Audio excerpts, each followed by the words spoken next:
Welcome to the Unshackled Life Podcast. Real talk about faith, freedom, and following Jesus. My name's Dalen Woodard, and this is one of those ramblecast episodes. Not scripted, not polished, just me talking it out and thinking it through. They may have even been recorded on the fly with interruptions or background noise. If you're up for an honest, sometimes messy, but hopefully meaningful musing, you're in the right place. Let's go.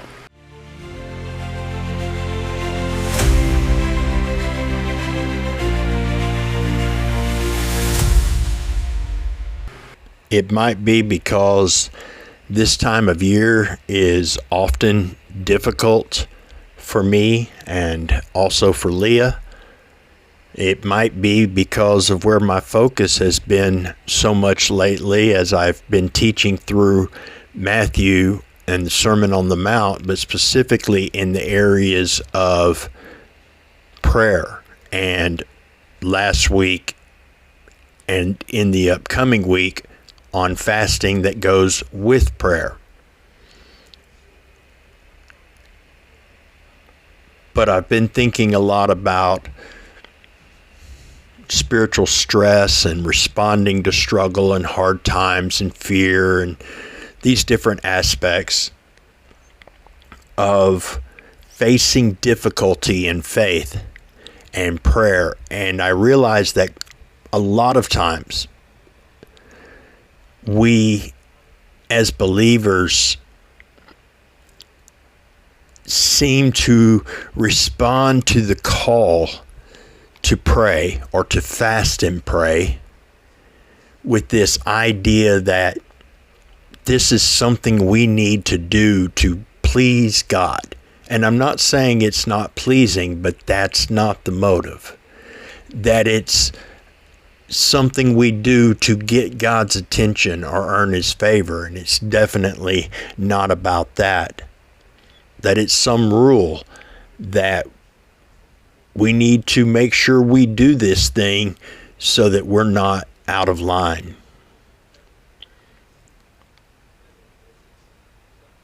But if you think about the greatest need Jesus had on this side of eternity, the moment of crisis of his time in the Garden of Gethsemane, as he prepared to face and go through and endure the cross on our behalf. Jesus fervently prayed. He sought God with such desperation that it affected his physical being. And he rose from there strengthened,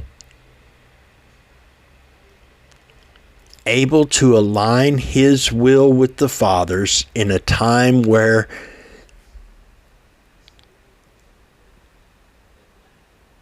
that was perhaps more difficult than any other time in his life in the flesh.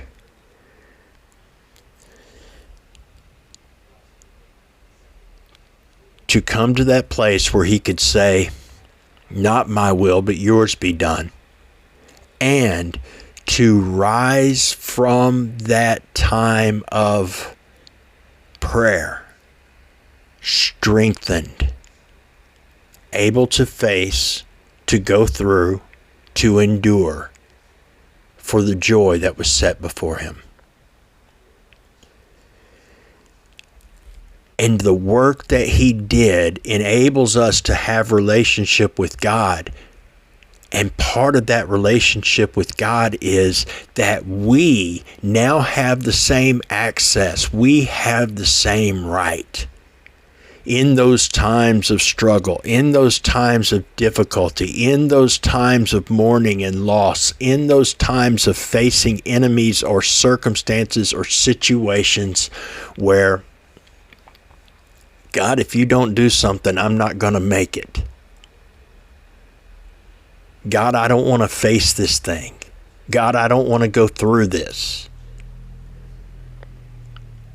Prayer is what positions us to draw near to God in such a way that we can come to that place by grace where we are saying, like Jesus did, your will, not mine, be done. And then we cannot just say it and what happens, happens. We don't just come to a place of surrender to His will and let whatever happens, happen. We rise from there strengthened and guided and directed so that we know how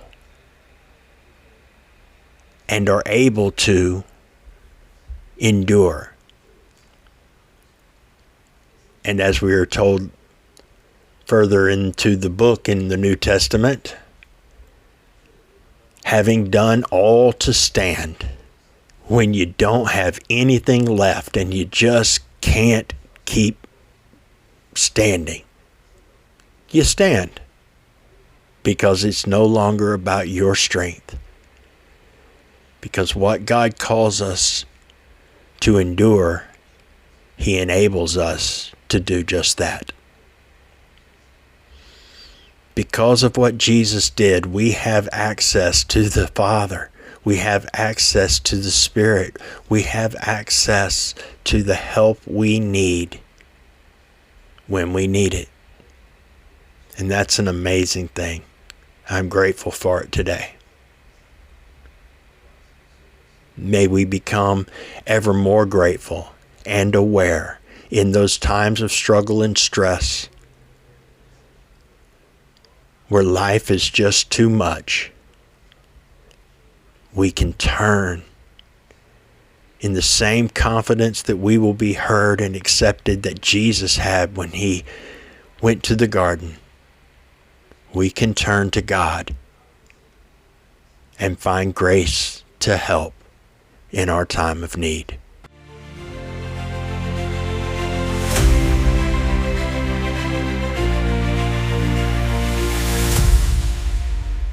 Thanks for spending some time with me today.